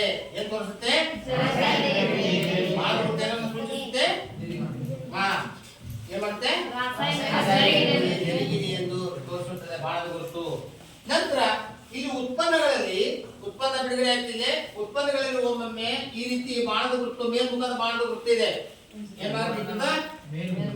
ಐದನೇ ಪಾಯಿಂಟ್ ಮೇಲ್ಮುಖ ಬಾಣದ ಗುರುತು ಇರುತ್ತೆ ರಾಸಾಯನಿಕ ಸಮೀಕರಣದ ಬಲಭಾಗದಲ್ಲಿ ಉತ್ಪನ್ನಗಳಲ್ಲಿ ಅನಿಲಗಳು ಬಿಡುಗಡೆಯಾಗಿದ್ದಲ್ಲಿ ಏನ್ ಬಿಡುಗಡೆಯಾಗಿದ್ದಲ್ಲಿ ಅನಿಲಗಳು ಬಿಡುಗಡೆಯಾಗಿದ್ದಲ್ಲಿ ಆ ಉತ್ಪನ್ನದಲ್ಲಿ ಏನ್ ಮಾಡ್ತಾರೆ ಪಕ್ಕದಲ್ಲಿ ಮೇಲ್ಮುಖ ಬಾಣದ ಗುರುತಿನಿಂದ ಮೇಲ್ಮುಖ ಬಾಣದ ಗುರುತನ್ನು ಬಳಸ್ತಾರೆ ಇದು ಯಾವ ಮುಖ ಮೇಲ್ಮುಖ ಬಾಣದ ಗುರುತು ಅಂದರೆ ಇದು ಯಾವ ಮುಖ ಕೆಳಮುಖ ಇದು ಮೇಲ್ಮುಖ ಕೆಳಮುಖ ಅಂದರೆ ಇಲ್ಲಿ ಕೆಳಮುಖದ ಬಾಣದ ಗುರುತು ಏನು ಇಲ್ಲ ಈ ಕೆಳಮುಖದ ಬಾಣದ ಗುರುತು ಏನನ್ನ ಸೂಚಿಸುತ್ತದೆ ಅಂತ ಕೇಳಿದ್ರೆ ಪ್ರಕ್ಷೇಪಗಳಾಗಿದ್ದಲ್ಲಿ ಏನಾಗಿದ್ದಲ್ಲಿ ಈ ಉದಾಹರಣೆ ನಾವು ಏನ್ ಮಾಡ್ತೀವಿ ಕೇಳ್ರಿ ಇಲ್ಲಿ ಒಂದು ನಿಮಿಷ ಮನೆಯೊಳಗ ಉಪ್ಪಿಟ್ಟು ಮಾಡ್ತಾ ಇದೀವಿ ಅಥವಾ ಅನ್ನ ಮಾಡ್ತಾ ಇದೀವಿ ಅನ್ನ ಬೆಂತು ನಂತರ ಪಾತ್ರೆ ಮುಚ್ಚಳ ತೆಗಿತೀವಿ ಆ ಪಾತ್ರೆ ಮುಚ್ಚಿದ ತಕ್ಷಣ ಏನ್ ಬಿಡುಗಡೆ ಆಯ್ತು ಹಾಲು ಬಿಡುಗಡೆ ಹಂಗಾರೆ ಪಾತ್ರೆ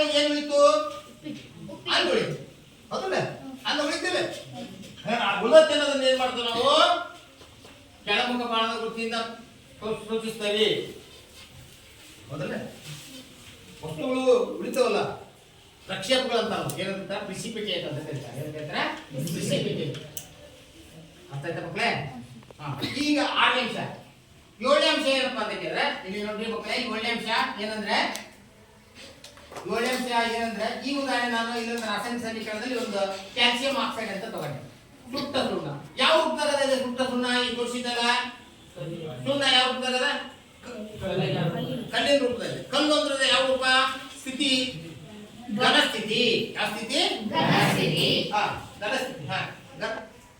ಘನ ಸ್ಥಿತಿಗೆ ಏನು ಕೇಳಿದ್ರೆ ಘನ ಸ್ಥಿತಿ ಆದ್ರೆ ಇಂಗ್ಲಿಷ್ ನಲ್ಲಿ ಏನಂತ ಕರೀತಾರೆ ಅಂದ್ರೆ ಸಾಲಿಡ್ ಅಂತ ಕರೀತಾರೆ ಸಾಲಿಡ್ ಸಾಲಿಡ್ ಆ ಪದ ಪೂರ್ತಿ ಬರೀ ಬದಲಾಗಿ ಬರೀ ಏನಂತ ಬರೀಬೇಕು ಎಸ್ ಹಾಗಾದ್ರೆ ನಾವು ಈಗ ಏನ್ ಮಾಡಿದೆ ಎಸ್ ಅಂತ ಬರೆದೆ ಏನ್ ಬರೆದೆ ಎಸ್ ಅಂತ ಬರೆದೆ ಇನ್ನು ಘನ ಸ್ಥಿತಿ ಅಂದ್ರೆ ದ್ರವ ಸ್ಥಿತಿ ಅಂತ ಬರುತ್ತೆ ಇನ್ನೊಂದು ಸ್ಥಿತಿ ದ್ರವ್ಯದ 3 ಸ್ಥಿತಿಗಳು ಯಾವುವು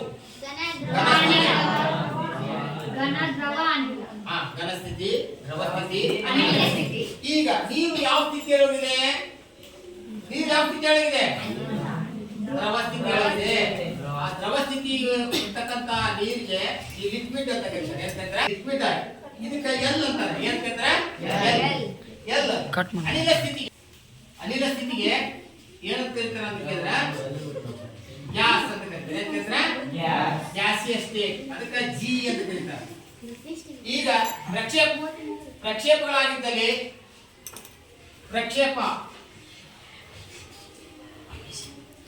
ಪ್ರಕ್ಷೇಪಗಳಾಗಿದ್ದಲ್ಲಿ ಅದನ್ನ ಅಕ್ವಿಯಸ್ ಅಂತ ಕರೀತಾರೆ. ಅಕ್ವಿಯಸ್ ಸ್ಟೇಟ್ ಅಂತ ಕರೀತಾರೆ.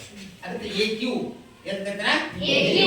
ಈಗ ಮಕ್ಕಳು ನೋಡಿ, ಇವು ದ್ರವ್ಯದ ಸ್ಥಿತಿಗಳನ್ನು ನಾವು ಸಹ ಬರೀಬೇಕಿಲ್ಲ. ಈಗ ನೀರಿಗೆ ಯಾವ ಸ್ಥಿತಿ ಬರೀಬೇಕು? ಬ್ರಾಕೆಟ್ನಾಗ ಲಿಕ್ವಿಡ್, ಹೌದಲ್ಲ? ಈಗ ಕ್ಯಾಲ್ಸಿಯಂ ಹೈಡ್ರಾಕ್ಸೈಡ್ ಅರಳಿದ ಸುಣ್ಣ, ಅದು ಯಾವ ಸ್ಟೇಟ್ ಇದೆ? ಈ ಕಡೆ ಘನವಲ್ಲ, ಈ ಕಡೆ ದ್ರವವಲ್ಲ. ಯಾವ ಸ್ಟೇಟ್ ಇದೆ? ಅಕ್ವಿಯಸ್ ಸ್ಟೇಟ್ ಆಗಿರುತ್ತೆ. ಯಾವ ಸ್ಟೇಟ್ ಇದೆ? Aqueous state. ಹಾಗೆ ಒಂದ್ 2-3 ದಿನ ಆದ್ಮೇಲೆ ಮತ್ತೆ ನಿಧಾನಕ್ಕೆ ಅದು ತನ್ನಲ್ಲಿರ್ತಕ್ಕಂಥ ನೀರನ್ನ ಕಳೆದುಕೊಂಡು ಯಾವ ರೂಪ ಬರುತ್ತೆ? ಘನ ರೂಪ ಬರುತ್ತೆ, ಹೌದಲ್ಲ? ಈಗ ಈ ರೀತಿ ರಾಸಾಯನಿಕ ಸಮೀಕರಣದಲ್ಲಿ ಬರುವಂತ ಕೆಲವು ಅಂಶಗಳನ್ನ ನಾವು ತಿಳ್ಕೊಂಡಿರ್ಬೇಕು. ಈ 7 ಪಾಯಿಂಟ್ ಅನ್ನ ಬರೆದ್ರೆ ಎಕ್ಸಾಮ್ 3 ಮಾರ್ಕ್ಸ್ ಪ್ರಶ್ನೆ. ಎಷ್ಟು ಪ್ರಶ್ನೆ? 3 ಮಾರ್ಕ್ಸ್. ಹಾಗಾದ್ರೆ ಮಕ್ಕಳೇ, ಈಗ ಈ ತರಗತಿಯಲ್ಲಿ ರಾಸಾಯನಿಕ ಕ್ರಿಯೆ ಬಗ್ಗೆ ತಿಳ್ಕೊಂಡ್ರಿ, ಭೌತ ಬದಲಾವಣೆ ಮತ್ತು ರಾಸಾಯನಿಕ ಬದಲಾವಣೆ ಬಗ್ಗೆ ತಿಳ್ಕೊಂಡ್ರಿ, ನಂತರ ರಾಸಾಯನಿಕ ಸಮೀಕರಣದ ಬಗ್ಗೆ ತಿಳ್ಕೊಂಡ್ರಿ, ನಂತರ ರಾಸಾಯನಿಕ ಸಮೀಕರಣದಲ್ಲಿ ಬರ್ತಕ್ಕಂಥ ಕೆಲವು ಅಂಶಗಳ ಬಗ್ಗೆ ತಿಳ್ಕೊಂಡ್ರಿ, ಹೌದಾ? ಈಗ ರಾಸಾಯನಿಕ ಕ್ರಿಯೆ ಜರಗಬೇಕಾದ್ರೆ ಯಾವ ಅಂಶಗಳು ಜರುಗ್ತಾವ ಅಂತ ತಿಳ್ಕೊಂಡ್ರಿ, ಹೌದಾ? ಪ್ರಕೃತಿಯಲ್ಲಿ ನಡೀತಕ್ಕಂಥ ಅನೇಕ ಬದಲಾವಣೆಗಳನ್ನ ನೀವು ಇದ್ರಿ, ಹೌದಾ? ಹಂಗಾರ ಬದಲಾವಣೆಗಳು ಭೌತ ಬದಲಾವಣೆ, ರಾಸಾಯನಿಕ ಬದಲಾವಣೆ ಅಂತೇಳಿ ಹೇಳಿ. ಈಗ ಈವರೆಗೂ ನಾನು ನಿಮಗೆ ಕೆಲವು ವಿಷಯಗಳನ್ನ ಹೇಳಿದಲ್ಲ, ಅದ್ರ ಮೇಲೆ ಕೆಲವು ಪ್ರಶ್ನೆಗಳನ್ನ ಕೇಳ್ತಾರೆ. ನನಗೆ ಅವು ಉತ್ತರವನ್ನ ಹೇಳಿ. ಈಗ ಮಂಜುಗಡ್ಡೆ ಕರಗುವುದು, ಮಂಜುಗಡ್ಡೆ ಕರಗುವುದು, ಇದು ಯಾವ ಬದಲಾವಣೆ? ಯಾವ ಬದಲಾವಣೆ? ಮಂಜುಗಡ್ಡೆ ಕರಗಿ ಬರೀ ನೀರಾಗತ್ತೆ, ಸ್ಥಿತಿ ಬದಲಾಗತ್ತೆ, ಹೌದಾ? ಆದ್ರೆ ನೀರಾಗಿರ್ತದೆ. ಅದು ಮಂಜುಗಡ್ಡೆ ನೀರು ಘನ ರೂಪದಲ್ಲಿ ಇರುತ್ತೆ, ಅದು ಕರಗುತ್ತಂದ್ರೆ ದ್ರವ ರೂಪ ಬರುತ್ತೆ, ಹೌದಾ? ಅದು ಎಂತ ಬದಲಾವಣೆ? ಹಂಗಾರ ಈಗ ಕಾಡಿಗೆ ಬೆಂಕಿ ಹಚ್ಚಿದಾಗ ಕಾಡಿಗೆ ಚೊತ್ತಕತ್ತಲ್ಲ, ಅದು ಯಾವ ಬದಲಾವಣೆ? ರಾಸಾಯನಿಕ ಬದಲಾವಣೆ. ಯಾವ ಬದಲಾವಣೆ? ಯಾಕಂದ್ರೆ ಕಾಡಿಗೆ ಬೆಂಕಿ ಹಚ್ಚಿದ ಅಪಾರ ಕಾಡಿನ ಸುಟ್ಟು ಹೋಗ್ಬಿಡುತ್ತೆ, ಹೊಗೆ ರೂಪದಲ್ಲಿ ಕಾರ್ಬನ್ ಡೈಆಕ್ಸೈಡ್ ಬಿಡುಗಡೆ ಆಗುತ್ತೆ. ಹಾಗಾದ್ರೆ ಗಿಡ ಎಲ್ಲ ಸುಟ್ಟು ಹೋಗಿ ಮೇಲೆ ಬೂದಿ ಆಗುತ್ತೆ. ಹಾಗಾದ್ರೆ ಈ ರೀತಿ ತಾಪ ಬಿಡುಗಡೆಯಾಗಿ, ಬೆಳಕು ಬಿಡುಗಡೆಯಾಗಿ ಅಲ್ಲಿ ಬಣ್ಣ ಬದಲಾವಣೆ ಆಗುತ್ತೆ, ಹೌದಾ? ಇದು ಯಾವ ಬದಲಾವಣೆ? ರಾಸಾಯನಿಕ ಬದಲಾವಣೆ. ಅರ್ಥ ಆಯ್ತಾ ಮಕ್ಕಳೇ? ಹಂಗಾರೆ ಈಗ ನೀವು ಭೌತ ಬದಲಾವಣೆಗೆ ಯಾರು ಒಂದು ಉದಾಹರಣೆ ಹೇಳಿ ನೋಡೋಣ. ಭೌತ ಬದಲಾವಣೆಗೆ ಒಂದು ಉದಾಹರಣೆ. ಭೌತ ಬದಲಾವಣೆಗೆ ಒಂದು ಉದಾಹರಣೆ ಹೇಳಿ. ಈಗ ನಾನು ಆಗಲೇ ಮಂಜುಗಡ್ಡೆ ಕರಗುವುದು ಅಂತ ಹೇಳಿದೆ. ಈ ಭೌತ ಬದಲಾವಣೆ. ಗಿಡ ಬೆಂಕಿ ಹಚ್ಚಿದ್ರೆ ಸರ್ ಭೌತ ಬದಲಾವಣೆ ಆಗುತ್ತೆ. ಗಿಡ ಬೆಂಕಿ ಹಚ್ಚಿದ್ರೆ ಸರ್ ರಾಸಾಯನಿಕ ಬದಲಾವಣೆ ಆಗುತ್ತೆ. ಗಿಡ ಬೆಂಕಿ ಹಚ್ಚಿದ್ರೆ ಗಿಡ ಐತಂದ್ರೆ ಸರ್ ಅದು ಭೌತ ಬದಲಾವಣೆ. ಈಗ ಕಟ್ಟಿಗೆ ಮುರಿಯೋದು ಅಂತ ಹೇಳಿದೆ, ಹೌದಾ? ಕಲ್ಲು ಪುಡಿ ಮಾಡೋದಪ್ಪ, ಗಾಜನ್ನ ಹಿಡ್ಕೊಂಡು ಮಾಡೋದಪ್ಪ, ಹೌದಾ? ಬೇಕಂತ ನೀರಿಗೆ ಅಥವಾ ಹಾಲಿಗೆ ನೀರನ್ನ ಬೆರೆಸೋದು, ಹಿಂಗೆ ಇದನ್ನು ಅಕ್ಕಿ ಕಾಳೊಳಗೆ ಜೋಳ ಹಾಕೋದು, ಉಪ್ಪಿಗೆ ಸಾರಿ ನೀರಿಗೆ ಸಕ್ಕರೆ ಹಾಕ್ತಾರೆ, ಎಲ್ಲ ಇವೆಲ್ಲ ಭೌತ ಬದಲಾವಣೆ, ಹೌದಲ್ಲ? ಇದು ನಿಮ್ಮ ಜೀವನದಲ್ಲಿ ನಡೀತಲ್ಲ. ಈಗ ಕುತ್ಕೋ. ರಾಸಾಯನಿಕ ಕ್ರಿಯೆ ಎಂದರೇನು? ರಾಸಾಯನಿಕ ಕ್ರಿಯೆ ಎಂದರೆ ಒಂದು ವಸ್ತುವಿನಲ್ಲಿ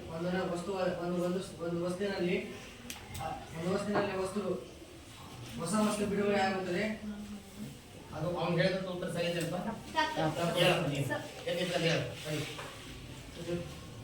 ಯಾವುದಾದರೂ ಎರಡು ವಸ್ತುಗಳಲ್ಲಿ ಒಂದು ಹೊಸ ವಸ್ತು ಉತ್ಪತ್ತಿಯಾಗುತ್ತದೆ, ಅದೇ ರಾಸಾಯನಿಕ ಕ್ರಿಯೆ. ಯಾವ ಕ್ರಿಯೆಯಲ್ಲಿ ಹೊಸ ವಸ್ತು ಬಿಡುಗಡೆಯಾಗುತ್ತದೆಯೋ ಆ ಕ್ರಿಯೆಗೆ ರಾಸಾಯನಿಕ ಕ್ರಿಯೆ ಎನ್ನುತ್ತಾರೆ. ಯಾವ ಕ್ರಿಯೆಯಲ್ಲಿ ಹೊಸ ವಸ್ತು ಬಿಡುಗಡೆಯಾಗುತ್ತದೆ ಅದನ್ನ ಏನಂತ ಕರೀತಾರೆ? ರಾಸಾಯನಿಕ ಕ್ರಿಯೆ ಎನ್ನುತ್ತಾರೆ. ಈಗ ರಾಸಾಯನಿಕ ಉತ್ಪನ್ನ, ರಾಸಾಯನಿಕ ಸಮೀಕರಣ ಎಂದರೇನು? ರಾಸಾಯನಿಕ ಸಮೀಕರಣ ಎಂದರೇನು? ಈಗ ಅಲ್ಲ ಹಾ ಹೇಳ. ಸಾಂಕೇತಿಕವಾಗಿ ಸಂಕ್ಷಿಪ್ತವಾಗಿ ಬರೆಯುವುದನ್ನು ರಾಸಾಯನಿಕ ಸಮೀಕರಣ ಎಂದು. ಇವರು ಹೇಳಿದ ಸರಿ ಉತ್ತರ ಕರೆಕ್ಟ್ ಐತಿ, ಆದ್ರೆ ಇನ್ನೂ ಸ್ವಲ್ಪ ಹೇಳ್ಬೇಕಾಗಿತ್ತು. ವೈಜ್ಞಾನಿಕ ಮತ್ತೆ ಯಾರು ಹೇಳ್ತೀರಿ ಕರೆಕ್ಟ್ ಆಗಿ ಈ ಹೇಳ್ತೀನಮ್ಮ ಹೇಳ. ರಾಸಾಯನಿಕ ಕ್ರಿಯೆಯನ್ನು ಸಂಕ್ಷಿಪ್ತವಾಗಿ ವೈಜ್ಞಾನಿಕವಾಗಿ ಕರೆಯುವುದನ್ನು ರಾಸಾಯನಿಕ ಕರೆಯುವುದಕ್ಕೆಲ್ಲ, ಬರೆಯುವುದಕ್ಕೆ, ನಿರೂಪಿಸುವುದಕ್ಕೆ, ಬರೆಯುವುದಕ್ಕೆ. ಹೌದಾ? ಬರೆಯುವುದಕ್ಕೆ, ನಿರೂಪಿಸುವುದಕ್ಕೆ ಏನಂತ ಕರೀತಾರ? ರಾಸಾಯನಿಕ ಸಮೀಕರಣ ಎನ್ನುತ್ತಾರೆ. ಓಕೆ, ಕೂತ್ಕೋ ಕೂತ್ಕೋ. ಈಗ ನೀರು ಲಕ್ಷ್ಮಣ, ಪ್ರತಿವರ್ತಕಗಳೆಂದರೇನು? ಪ್ರತಿವರ್ತಕಗಳು ಎಂದರೆ ಪ್ರತಿವರ್ತಕಗಳು ಎಂದರೇನು? ಪ್ರತಿವರ್ತಕಗಳಂದ್ರೆ ಪ್ರತಿವರ್ತಕಗಳು ರಾಸಾಯನಿಕ ಕ್ರಿಯೆಯಲ್ಲಿ ಪಾಲ್ಗೊಳ್ಳುವ ವಸ್ತುಗಳನ್ನು ಪ್ರತಿಕ್ರಿಯೆ. ರಾಸಾಯನಿಕ ಕ್ರಿಯೆಯಲ್ಲಿ ಪಾಲ್ಗೊಳ್ಳುವ ವಸ್ತುಗಳನ್ನು ರಾಸಾಯನಿಕ ಕ್ರಿಯೆಯಲ್ಲಿ ಪಾಲ್ಗೊಳ್ಳುವ ವಸ್ತುವನ್ನು ಪ್ರತಿಕ್ರಿಯೆ ಎನ್ನುತ್ತಾರೆ. ಪ್ರತಿಕ್ರಿಯೆ. ಎಷ್ಟು ಬಾರಿ ಹೇಳಿ ಪ್ರತಿವರ್ತಕ ಪ್ರತಿವರ್ತಕ ಅಂತ ಎಷ್ಟು ಬಾರಿ ಹೇಳಿ, ಹೌದಾ? ಇವರು ಪ್ರತಿಕ್ರಿಯೆ ಪ್ರತಿಕ್ರಿಯೆ ಅಂತ ಕರೀತಾರೆ. ಪ್ರತಿವರ್ತಕ ಪ್ರತಿವರ್ತಕ ಅಂತ ಹೇಳ, ಪ್ರತಿವರ್ತಕ ಜೋರ ಗಟ್ಟಿ ಹೇಳ. ಪ್ರತಿವರ್ತಕಗಳು ಏನು ರಾಸಾಯನಿಕ ಕ್ರಿಯೆಯಲ್ಲಿ ಪಾಲ್ಗೊಳ್ಳುವ ವಸ್ತುಗಳನ್ನು ಏನಂತ ಕರೀತಾರೆ? ಹಾ. ಈಗ ಗಿರಿಜಾ ನೀರಮ್ಮ, ಉತ್ಪನ್ನಗಳಂದ್ರೆ ಏನು?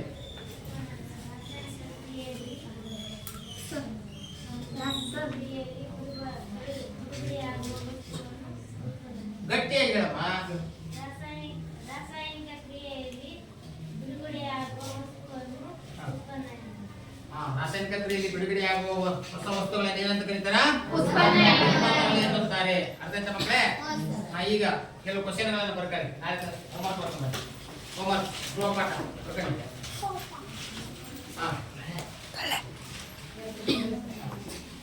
ಭೌತ ಬದಲಾವಣೆ ಮತ್ತು ರಾಸಾಯನಿಕ ಬದಲಾವಣೆಗಳನ್ನು ಪಟ್ಟಿ ಮಾಡಿ.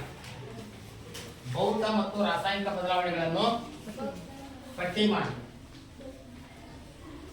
ಭೌತ ಮತ್ತು ರಾಸಾಯನಿಕ ಬದಲಾವಣೆಗಳನ್ನು ಪಟ್ಟಿ ಮಾಡಿ.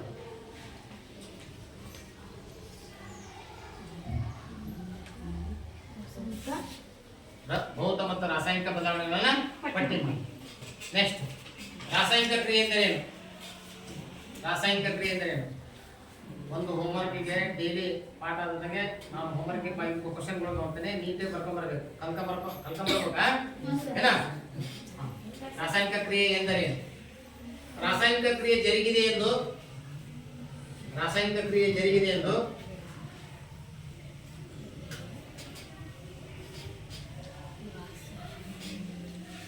ಯಾವ ಅಂಶಗಳ ಆಧಾರದ ಮೇಲೆ ಹೇಳಲಾಗುತ್ತದೆ? ಹೇಳುತ್ತೇವೆ. ಯಾವ ಅಂಶಗಳ ಮೇಲೆ ಹೇಳುತ್ತೇವೆ?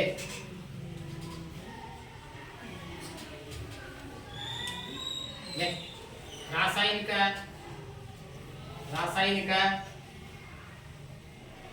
ಸಮೀಕರಣ ಎಂದರೇನು?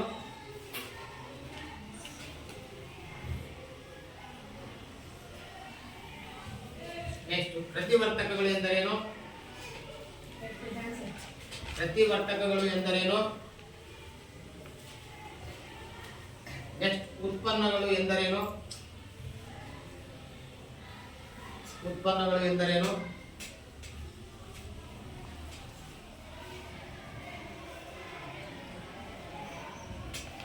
ರಾಸಾಯನಿಕ ಸಮೀಕರಣದಲ್ಲಿ ಬರುವ ಪ್ರಮುಖ ಅಂಶಗಳನ್ನು ಪಟ್ಟಿ ಮಾಡಿ.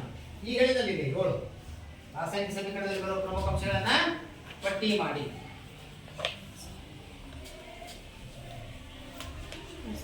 ಮಕ್ಕಳೇ, ಪಾಠ ಅರ್ಥ ಆಯ್ತಾ? ಈಗ ನೀವು ನನಗೆ ಇದೀಗ ಅಂದ್ರೆ ಕ್ವಶನ್ ಅನ್ನ ಕೇಳ್ಬೋದು. ನೀವು ಯಾವ ತರದಲ್ಲೂ ರಾಸಾಯನಿಕ ಸಮೀಕರಣದಲ್ಲಿ ಬರುವ ಪ್ರಮುಖ ಅಂಶಗಳನ್ನು ಪಟ್ಟಿ ಮಾಡಿ ಏನ್ ಹೇಳ್ತಾರ ಕ್ಲೀನಾಗಿ ಕೇಳ್ಬೋದು. ಆಮೇಲೆ ಪದಗಳು ಬರಲಿಲ್ಲ ಅಂದಾಗ ಅದನ್ನ ಮನಸ್ಸಿನಲ್ಲಿ ಒಂದು 10 ಬಾರಿ ಹೇಳ್ದೆ. ಅರ್ಥ ಆಯ್ತಾ? ಅರ್ಥ ಆಗ್ಲಿಲ್ಲ ಅಂದ್ರೆ ಕೇಳಿ, ಪ್ರಶ್ನೆಗಳನ್ನ ಏನಾರ ಕೇಳ್ರಿ. ಎಲ್ಲರಿಗೂ ಪಾಠ ಅರ್ಥ ಇದೆಯಾ? ಹೌದು ಸರ್. ಮಕ್ಕಳೇ ಮುಂದಿನ ಭಾಗವನ್ನ ಮುಂದಿನ ತರಗತಿಯಲ್ಲಿ ಅಭ್ಯಾಸ ಮಾಡೋಣ.